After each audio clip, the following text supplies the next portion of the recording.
فارس والوں کو اپنا تخت الٹتا نظر آ رہا تھا۔ رومیوں کے اس پیغام کو انہوں نے غیبی مدد سمجھا۔ مدائن کے دربار سے ان کے تمام عیسائی قبیلوں کے سرداروں کو بلاوا بھیجا گیا۔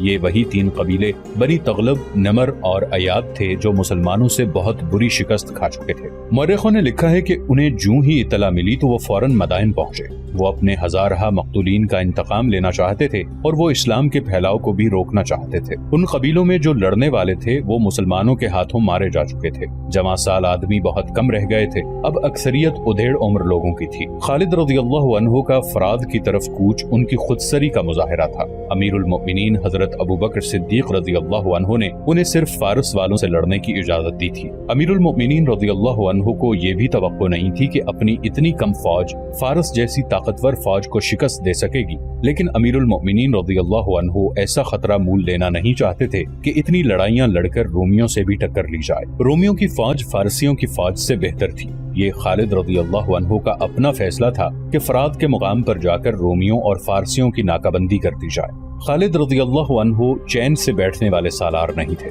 اس کے علاوہ وہ رسول کریم صلی اللہ علیہ وآلہ وسلم کے جنگی اصولوں کے شائق تھے، مثلاً یہ کہ دشمن کے سر پر سوار رہو، اگر دشمن کی طرف سے حملے کا خطرہ ہے تو اس کے حملے کا انتظار نہ کرو، آگے بڑھو اور حملہ کر دو۔ خالد رضی اللہ عنہ نے اپنے آپ پر جہاد کا جنون طاری کر رکھا تھا۔ جب خالد رضی اللہ عنہ کے جاسوسوں نے انہیں اطلاعیں دینی شروع کی تو خالد رضی اللہ عنہ کے چہرے پر سنجیدگی طاری ہو گئی۔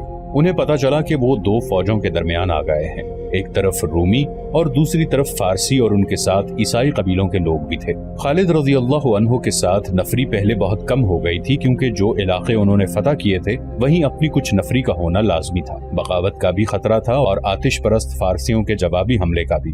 خالد رضی اللہ عنہ فراز میں رمضان 12 ہجری دسمبر 633 عیسوی کے پہلے ہفتے میں پہنچے تھے۔ مجاہدین روزے سے تھے۔ مسلمانوں کی فوج دریائے فرات کے ایک کنارے پر خیمہ زن تھی، دوسرے کنارے پر بالکل سامنے رومی، ایرانی اور عیسائی پڑاؤ ڈالے ہوئے تھے۔ دونوں طرف کے سنتری فرات کے کناروں پر ہر وقت پہرے پر کھڑے رہتے اور گشتی سنتری گھوڑوں پر سوار دریا کے کناروں پر پھرتے رہتے تھے۔ خود خالد رضی اللہ عنہ دریا کے کنارے دور تک چلے جاتے اور دشمن کو دیکھتے تھے۔ ایک شام رومیوں اور ایرانیوں کی خیمہ گاہ میں ہڑبونگ مچ گئی اور وہ لڑائی کے لیے تیار ہو گئے۔ وجہ یہ ہوئی کہ مسلمانوں کے کیمپ سے ایک شور اٹھا تھا اور دف اور نقارے بجنے لگے تھے۔ تمام فوج اچھل کود کر رہی تھی۔ دشمن اسے حملے سے پہلے کا شور سمجھا۔ اس کے سالار وغیرہ فرات کے کنارے پر آ کر دیکھنے لگے۔ ان کے گھوڑے زینوں کے بغیر بندھے ہوئے ہیں۔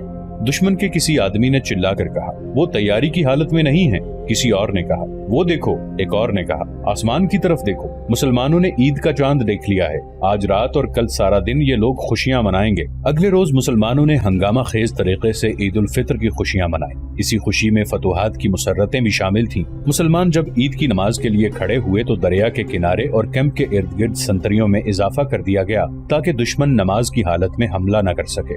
مجاہدین اسلام، خالد رضی اللہ عنہ نے نماز کے بعد مجاہدین سے مختصر سا خطاب کیا۔ نماز کے بعد ایسے انداز سے اس تقریب سعید کی خوشیاں مناؤ کہ دشمن یہ تاثر لے کہ مسلمانوں کو کسی قسم کا اندیشہ نہیں اور انہیں اپنی فتح کا پورا یقین ہے۔ دریا کے کنارے جا کر ناچو کودو۔ تم نے جس طرح دشمن پر اپنی تلوار کی دھاک بٹھائی ہے، اس طرح اس پر اپنی خوشیوں کی دہشت بٹھا دو۔ لیکن میرے رفیقو، اس حقیقت کو نہ بھولنا کہ تم اللہ کی طرف سے آئی ہوئی ایک سے ایک کٹھن آزمائش میں پورے اترے ہو، مگر اب تمہارے سامنے سب سے زیادہ کٹھن اور خطرناک آزمائش آ گئی ہے۔ تمہارا سامنا اس وقت کی 2 طاقتور فوجوں سے ہے جنہیں عیسائیوں کی مدد بھی حاصل ہے۔ میں جانتا ہوں تم جسمانی طور سے لڑنے کے قابل نہیں رہے، لیکن اللہ نے تمہاری روح کی جو قوتیں بخشی ہیں انہیں کمزور نہ ہونے دینا، کیونکہ تم ان قوتوں کے بلبوتے پر دشمن پر غالب آتے چلے جا رہے ہو۔ میں بتا نہیں سکتا کہ کل کیا ہوگا۔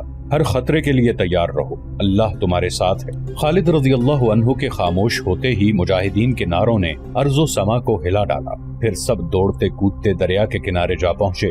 انہوں نے دریا کے کنارے گھوڑے بھی دوڑائے اور ہر طرح عید کی خوشی منائی۔ خالد رضی اللہ عنہ کے سالاروں کو توقع تھی کہ خالد بن ولید رضی اللہ عنہ یہاں بھی شب خون کی سوچ رہے ہوں گے۔ خالد رضی اللہ عنہ نے اتنے دن گزر جانے کے باوجود بھی سالاروں کو نہیں بتایا تھا کہ وہ کیا کرنا چاہتے ہیں۔ 1 مہینہ گزر چکا تھا، فوجیں آمنے سامنے بیٹھی تھیں۔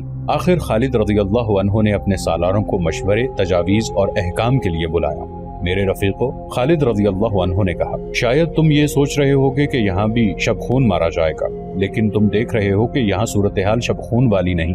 دشمن کی تعداد بہت زیادہ ہے۔ ہم ہمیشہ قلیل تعداد میں لڑے ہیں، لیکن یہاں ہمارے درمیان دریا حائل ہے۔ دشمن اس دریا سے فائدہ اٹھا سکتا ہے۔ تم نے دیکھ لیا ہے کہ دشمن اتنی زیادہ تعداد کے باوجود ہم پر حملہ نہیں کر رہا۔ اس سے صاف ظاہر ہوتا ہے کہ وہ احتیاط سے کام لے رہا ہے۔ ہمارے لیے بہتر یہ ہے کہ اس کی احتیاط کو ہم اور طول دیں اور حملے میں پہل نہ کریں۔ میں چاہتا ہوں کہ حملے میں پہل وہ کرے۔ اگر تم کوئی مشورہ دینا چاہو تو میں اس پر غور اور عمل کروں گا۔ تقریباً تمام سالاروں نے متفقہ طور پر کہا کہ ہم پہل نہ کریں اور کوئی ایسی صورت پیدا کریں کہ دشمن دریا عبور کرائے۔ کچھ دیر سالاروں نے بحث و مباحثہ کیا اور ایک تجویز پر متفق ہو گئے اور اسی روز اس پر عمل شروع کر دیا۔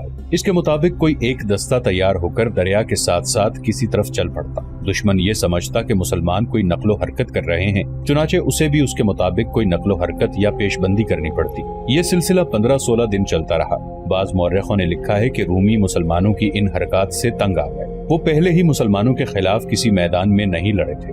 ان کے سالاروں کے ذہنوں پر یہ بات آسیب کی طرح سوار ہو گئی تھی کہ جس قلیل فوج نے فارسیوں جیسی طاقتور فوج کو ہلنے کے قابل نہیں چھوڑا، وہ فوج کوئی خاص داؤ چلتی ہے جسے ان کے سوا کوئی اور نہیں سمجھ سکتا۔ پہلے بتایا جا چکا ہے کہ خالد رضی اللہ عنہ دشمن پر نفسیاتی وار کرنے کی مہارت رکھتے تھے۔ اس صورتحال میں بھی انہوں نے رومیوں کو تذبذب میں مبتلا کر کے ان کے ذہنوں پر ایسا نفسیاتی دباؤ ڈالا کہ وہ کچھ سمجھنے کے اور کوئی فیصلہ کرنے کے قابل نہ رہے۔ 21 جنوری 634 عیسوی 15 ذیقعد 12 ہجری کے روز دشمن اس قدر تنگ آ گیا کہ ایک سالار نے دریا کے کنارے کھڑے ہو کر بڑی بلند آواز سے مسلمانوں سے کہا، کیا تم دریا پار کر کے ادھر آؤ گے یا ہم دریا پار کر کے ادھر آ جائیں؟ لڑنا ہے تو سامنے آؤ، ہم تعداد میں بہت تھوڑے ہیں۔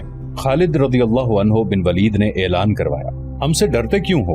تمہاری تعداد اتنی زیادہ ہے کہ تمہیں ہم سے پوچھے بغیر ادھر آ جانا چاہیے۔ پھر سنبھل جاؤ۔ دشمن کی طرف سے للکار سنائی دی، ہم آ رہے ہیں۔ دشمن نے دریا عبور کرنا شروع کر دیا۔ خالد رضی اللہ عنہ نے اپنے مجاہدین کو دریا کے کنارے سے ہٹا کر کچھ دور لڑائی کی ترتیب میں کر لیا۔ حسب معمول ان کی فوج 3 حصوں میں بٹی ہوئی تھی اور خالد رضی اللہ عنہ خود درمیانی حصے کے ساتھ تھے۔ جنگی مبصروں نے لکھا ہے کہ خالد رضی اللہ عنہ نے دشمن کے لیے اتنی زیادہ جگہ خالی کر دی کہ دشمن اور اس کے پیچھے دریا، ان دونوں کے درمیان اتنی جگہ خالی رہے کہ اس کے عقب میں جانا پڑے تو جگہ مل جائے، ورنہ دریا ان کے عقب کی حفاظت کرتا۔ جب دشمن میدان میں آ گیا تو رومی جرنیلوں نے فارسیوں اور عیسائیوں کے لشکر کو ان کے قبیلوں کے مطابق تقسیم کر دیا۔ انہوں نے ایرانی سالاروں سے کہا کہ اس تقسیم سے یہ پتہ چل جائے کہ کون کس طرح لڑا ہے، بھاگنے والوں کے قبیلے کا بھی علم ہو جائے گا۔ یہ تقسیم اس طرح ہوئی کہ رومی الگ ہو گئے، مدائن کی فوج ان سے کچھ دور الگ ہو گئی اور عیسائیوں کے قبیلے مدائن کی فوج سے الگ، اور ہر قبیلہ ایک دوسرے سے الگ الگ ہو گیا۔ رومی جرنیلوں نے مورخوں کے مطابق یہ تقسیم اس لیے بھی کی تھی کہ مسلمانوں کو بھی اس تقسیم کے مطابق اپنی تقسیم کرنی پڑے، جس کے نتیجے میں وہ بکھر جائیں اور انہیں آسانی سے شکست دی جا سکے۔ میرے رفیقو، خالد رضی اللہ عنہ نے دشمن کو اس طرح تقسیم ہوتے دیکھ کر اپنے سالاروں کو بلایا اور ان سے کہا، خدا کی قسم دشمن خود احمق ہے یا ہمیں احمق سمجھتا ہے؟ کیا تم دیکھ نہیں رہے کہ دشمن نے اپنی جمعیت کو کس طرح بکھیر دیا ہے؟ دشمن نے ہمارے لیے مشکل پیدا کر دی ہے ابن ولید۔ سالار قیقہ بن عمر نے کہا، اس کے مطابق ہمیں بھی بکھرنا پڑے گا، پھر ایک ایک کا مقابلہ 10-10 کے ساتھ ہوگا۔ دماغوں کو روشنی دینے والا اللہ ہے۔ خالد رضی اللہ عنہ نے کہا، ہم آمنے سامنے کی لڑائی نہیں لڑیں گے۔ سوار دستوں کے سالار سن لیں، فوراً سوار 2 حصوں میں تقسیم ہو کر دشمن کے دائیں اور بائیں چلے جائیں، پیادے بھی ان کے ساتھ رہیں اور دائیں اور بائیں پہنچ کر عقب میں جانے کی کوشش کریں۔ میں اپنے دوستوں کے ساتھ دشمن کے سامنے رہوں گا۔ دشمن پر ہر طرف سے شدید حملہ کر دو۔ دشمن ابھی لڑائی کے لیے تیار نہیں ہوا، چاروں طرف سے دشمن پر ایسا حملہ کر دو کہ اس کی تقسیم درہم برہم ہو جائے۔ اللہ کا نام لو اور نکل جاؤ۔ رومی، ایرانی اور عیسائی تقسیم تو ہو گئے تھے لیکن ابھی لڑائی کے لیے تیار نہیں ہوئے تھے۔ خالد رضی اللہ عنہ کے اشارے پر مسلمانوں نے ہر طرف سے حملہ کر دیا۔ دشمن پر جب حملے کے ساتھ ہر طرف سے تیر برسنے لگے تو اس کے بٹے ہوئے حصے اندر کی طرف ہونے لگے اور ہوتے ہوتے وہ ہجوم کی صورت میں یکجا ہو گئے۔ مسلمان سواروں نے تھوڑی سی تعداد میں ہوتے ہوئے اتنے کثیر دشمن کو گھیرے میں لے لیا۔ دشمن کی حالت ایک گھنے ہجوم سی ہو گئی جس سے گھوڑوں کے گھومنے پھرنے کے لیے جگہ نہیں رہی۔ ایرانی اور عیسائی پہلے ہی مسلمانوں سے ڈرے ہوئے تھے، وہ چھپنے یا پیچھے ہٹنے کے انداز سے رومی دستوں کے اندر چلے گئے اور انہیں حرکت کے قابل نہ چھوڑا۔ مسلمان سواروں نے دوڑتے گھوڑوں سے دشمن کے اس ہجوم پر تیر برسائے جس سے دشمن کی اتنی بڑی تعداد اور زیادہ سمٹ گئی۔ اس کیفیت میں پیادہ مجاہدین نے حلہ بول دیا۔ عقب سے حملہ ایک سوار دستے نے کیا۔ خالد رضی اللہ عنہ نے اپنے تمام سوار دستوں کو ایک ہی بار حملے میں نہ جھونک دیا، دستے باری باری حملے کرتے تھے۔ خالد رضی اللہ عنہ نے ایسی چال چلی تھی کہ لڑائی کی صورت لڑائی کی نہ رہی بلکہ یہ رومیوں، آتش پرستوں اور عیسائیوں کا قتل عام تھا۔ رومیوں نے دفاعی لڑائی لڑنے کی کوشش کی لیکن میدان اس کے زخمیوں اور اس کی لاشوں سے بھر گیا۔ سپاہیوں کا حوصلہ ٹوٹ گیا اور وہ میدان سے بھاگنے لگے۔ پیچھے جاؤ، خالد رضی اللہ عنہ نے حکم دیا، ان کے پیچھے جاؤ، کوئی زندہ بچ کر نہ جائے۔ مجاہدین نے تعاقب کر کے بھاگنے والوں کو تیروں اور برچھیوں سے ختم کر دیا اور معرکہ ختم ہو گیا۔ تقریباً تمام مورخوں نے لکھا ہے کہ اس معرکے میں 1 لاکھ رومی، ایرانی اور عیسائی مارے گئے تھے۔ ایک بہت بڑی اتحادی فوج ختم ہو گئی۔ مسلمانوں کی تعداد 15,000 سے زیادہ نہیں تھی۔ خالد رضی اللہ عنہ 10 روز وہیں رہے۔ انہوں نے بڑی تیزی سے وہاں کا انتظامی ڈھانچہ مکمل کیا، ایک دستہ وہاں چھوڑا اور 31 جنوری 634 عیسوی بمطابق 25 ذیقعد 12 ہجری کے روز لشکر کو ہیرا کی طرف کوچ کا حکم دیا۔ کیا تم دیکھ نہیں رہے؟ ابن ولید چپ سا ہو گیا ہے۔ ایک سالار اپنے ساتھی سالار سے کہہ رہا تھا، خدا کی قسم میں نہیں مانوں گا کہ ابن ولید تھک گیا ہے یا مسلسل مارکوں سے اکتا گیا ہے، اور میں یہ بھی نہیں مانوں گا کہ ابن ولید ڈر گیا ہے کہ وہ اپنے مستقر سے اتنی دور دشمن ملک کے اندر آ گیا ہے۔ دوسرے سالار نے کہا، لیکن میں اسے کسی سوچ میں ڈوبا ہوا ضرور دیکھ رہا ہوں۔ ہاں، وہ کچھ اور سوچ رہا ہے۔ پوچھ نہ لیں؟ ہم نہیں پوچھیں گے تو اور کون پوچھے گا؟ خالد رضی اللہ عنہ سوچ میں ڈوب ہی جایا کرتے تھے۔ یہ ایک مارکے کی فراغت کے بعد اگلے مارکے کی سوچ ہوتی تھی۔ وہ سوچ سمجھ کر اور تمام تر دماغی قوتوں کو بروئے کار لا کر لڑا کرتے تھے۔ دشمن کے پاس بے پناہ جنگی قوت تھی، وہ گہری سوچ کے بغیر اپنی فوج کی برتری اور افراد کے بلبوتے پر بھی لڑ سکتا تھا۔ مسلمان ایسا خطرہ مول نہیں لے سکتے تھے۔ ان کی تعداد کسی بھی مارکے میں 18,000 سے زیادہ نہیں تھی۔ ان کی تعداد 15 اور 18,000 کے درمیان رہتی تھی۔ ایک ایک مجاہد کا مقابلہ 3 سے 6 کفار سے ہوتا تھا، لہٰذا انہیں عقل اور ہوش مندی کی جنگ لڑنی پڑتی تھی۔ ایسی عقل اور ہوش مندی میں خالد رضی اللہ عنہ کا کوئی ثانی نہ تھا۔ انہی اوصاف کی بدولت رسول اکرم صلی اللہ علیہ وآلہ وسلم نے انہیں اللہ کی تلوار کہا تھا۔ جذبہ تو خالد رضی اللہ عنہ میں تھا ہی، لیکن انہیں دماغ زیادہ لڑانا پڑا۔ ہر مارکے سے پہلے خالد رضی اللہ عنہ جاسوسوں سے دشمن کی کیفیت اور اس کی زمین اور نفری وغیرہ کی تفصیلات معلوم کر کے گہری سوچ میں ڈوب جاتے، پھر اپنے سالاروں سے صلاح و مشورہ کرتے تھے، لیکن فرات کی جنگ کے بعد ان پر ایسی خاموشی طاری ہو گئی تھی جو کچھ اور ہی قسم کی تھی۔ ان کی اس خاموشی کو دیکھ کر ان کے سالار کچھ پریشان سے ہو رہے تھے۔ یہ فرات سے ہیرا کی طرف کوچ 25 ذیقعد 12 ہجری سے 2 روز پہلے کا واقعہ ہے۔ 3-4 سالار خالد رضی اللہ عنہ کے خیمے میں جا بیٹھے۔ ابن ولید، سالار قیقہ بن عمر نے کہا، خدا کی قسم جس سوچ میں تو ڈوبا ہوا ہے اس کا تعلق کسی لڑائی کے ساتھ نہیں ہے۔ ہم ایک ہی منزل کے مسافر ہیں، تجھے اکیلا پریشان نہیں ہونے دیں گے۔ خالد رضی اللہ عنہ نے سب کی طرف دیکھا اور مسکرائے۔ ابن عمر ٹھیک کہتا ہے، خالد رضی اللہ عنہ نے کہا، میں جس سوچ میں پڑا رہتا ہوں اس کا تعلق کسی لڑائی کے ساتھ نہیں۔ کچھ ہمیں بھی بتا ابن ولید، ایک اور سالار نے کہا۔ خدا کی قسم تو پسند نہیں کرے گا کہ ہم سب تجھے دیکھ دیکھ کر پریشان ہوتے رہیں۔ نہیں پسند کروں گا، خالد رضی اللہ عنہ نے کہا۔ تم میں سے کوئی بھی پریشان ہوگا تو مجھے یہ ناپسند ہوگا۔ میں کسی لڑائی کے لیے کبھی پریشان نہیں ہوا۔ 3 دشمنوں کی فوجیں مل کر ہمارے خلاف آئیں، میں پریشان نہیں ہوا۔ میں نے خلیفۃ المسلمین کی خلاف ورزی کرتے ہوئے رومیوں کو جا للکارا۔ میں نے ایک خطرہ مول لیا تھا، میں پریشان نہیں ہوا۔ مجھے ہر میدان میں اور ہر مشکل میں اللہ نے روشنی دکھائی ہے، اور تمہیں اللہ نے ہمت دی ہے کہ تم اتنے جری دشمن پر غالب آئے۔ اب میری پریشانی یہ ہے کہ میں فریضہ حج ادا کرنا چاہتا ہوں، لیکن تم دیکھ رہے ہو کہ میں کہاں ہوں اور میری ذمہ داریاں کیا ہیں۔ کیا میں اس فرض کو چھوڑ کر حج کا فرض ادا کر سکتا ہوں؟ نہیں کر سکتا میرے رفیقو، لیکن میرا دل میرے قابو سے باہر ہو گیا ہے۔ خدا کی قسم یہ میری روح کی آواز ہے کہ ولید کے بیٹے، کیا تجھے یقین ہے کہ تو اگلے حج تک زندہ رہے گا؟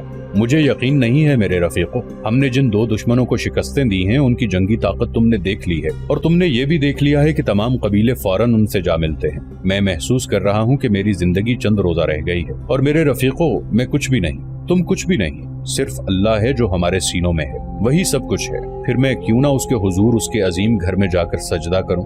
کیا تم مجھے اجازت دو گے کہ میں اپنی طرف سے، تم سب کی طرف سے اور ہر ایک مجاہد کی طرف سے خانہ کعبہ جا کر اللہ کے حضور شکر ادا کروں؟ بے شک بے شک، ایک سالار نے کہا۔ کون رد کر سکتا ہے اس جذبے کو اور اس خواہش کو جو تو نے بیان کی ہے؟ لیکن تو حج پر جائے گا کیسے ابن ولید؟ مثنہ بن حارثہ نے پوچھا۔ پیچھے کچھ ہو گیا تو میں کسی لڑائی میں مارا جاؤں گا تو خدا کی قسم تم یہ نہیں سوچو گے کہ اب کیا ہوگا۔ خالد رضی اللہ عنہ نے کہا، کیا میرے نہ ہونے سے تمہارے حوصلے ٹوٹ جائیں گے؟ نہیں نہیں، ایسا نہیں ہوگا، رب کعبہ کی قسم ایسا نہیں ہوگا۔ قیقہ بن عمر نے کہا، ہم میں سے کوئی ایک بھی زندہ ہوگا تو وہ اسلام کے پرچم کو گرنے نہیں دے گا۔ یوں کر ابن ولید، آج ہی قاصد کو روانہ کر دے کہ وہ امیر المؤمنین سے اجازت لے آئے کہ تو حج پر جا سکتا ہے۔ جس سوچ نے مجھے پریشان کر رکھا ہے یہی وہ سوچ ہے۔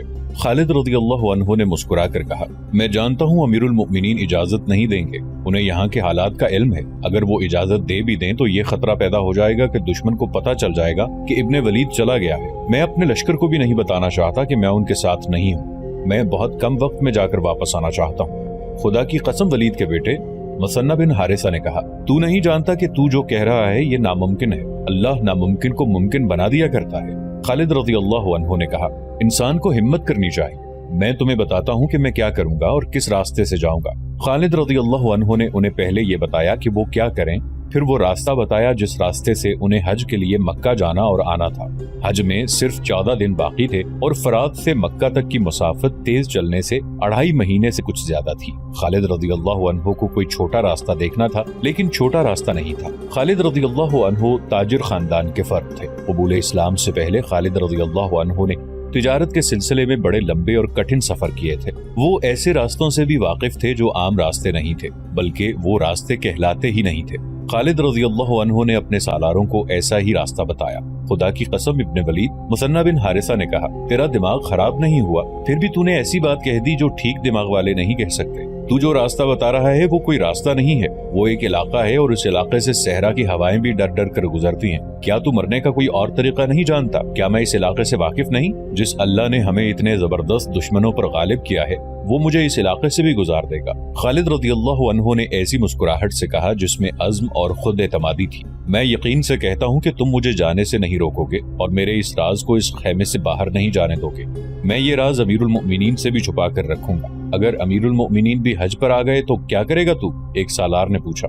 میں ان سے اپنا چہرہ چھپا لوں گا۔ خالد رضی اللہ عنہ نے کہا، تم سب میرے لیے دعا تو ضرور کرو گے، میں وعدہ کرتا ہوں کہ میں اس طرح تم سے آ ملوں گا کہ تم کہو گے کہ یہ شخص راستے سے واپس آ گیا ہے۔ زیادہ تر مورخین خصوصاً طبری نے یہ واقعہ بیان کیا ہے کہ خالد رضی اللہ عنہ نے 12 ہجری کا حج کس طرح کیا، ان حالات میں کہ ان کی ٹکر فارس کی شہنشاہی سے تھی اور انہوں نے روم کی شہنشاہی کے اندر جا کر حملہ کیا تھا۔ یہ خطرہ ہر لمحہ موجود تھا کہ یہ دونوں بادشاہیاں مل کر حملہ کریں گی۔ اس خطرے کے پیش نظر خالد رضی اللہ عنہ وہاں سے غیر حاضر نہیں ہو سکتے تھے، لیکن حج کا عزم اتنا پکا اور خواہش اتنی شدید تھی کہ اسے وہ دبا نہ سکے۔ پہلے بتایا جا چکا ہے کہ لشکر فرات سے ہیرا کو کوچ کر رہا تھا۔ خالد رضی اللہ عنہ نے لشکر کو 3 حصوں میں تقسیم کیا، ایک حصہ ہراول تھا، دوسرا اس کے پیچھے اور تیسرا حصہ عقب میں تھا۔ خالد رضی اللہ عنہ نے خاص طور پر اعلان کرایا کہ وہ عقب کے ساتھ ہوں گے۔ لشکر کو ہیرا تک پہنچنے کی کوئی جلدی نہیں تھی۔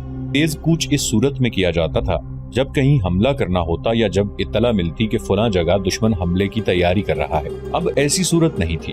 لشکر کے کوچ کی رفتار تیز نہ کرنے کی ایک وجہ تو یہ تھی کہ یہ کوچ میدان جنگ کی طرف نہیں بلکہ اپنے مفتوحہ شہر کی طرف ہو رہا تھا۔ دوسری وجہ یہ تھی کہ مجاہدین متواتر لڑائیاں لڑتے اور پیش قدمی کرتے رہتے تھے، ان کے جسم شل ہو چکے تھے۔ خالد رضی اللہ عنہ نے کوچ معمولی رفتار سے کرنے کا حکم ایک اور وجہ سے بھی دیا تھا۔ اس وجہ کا 3 سالاروں اور خالد رضی اللہ عنہ کے چند ایک ساتھیوں کے سوا کسی کو علم نہ تھا۔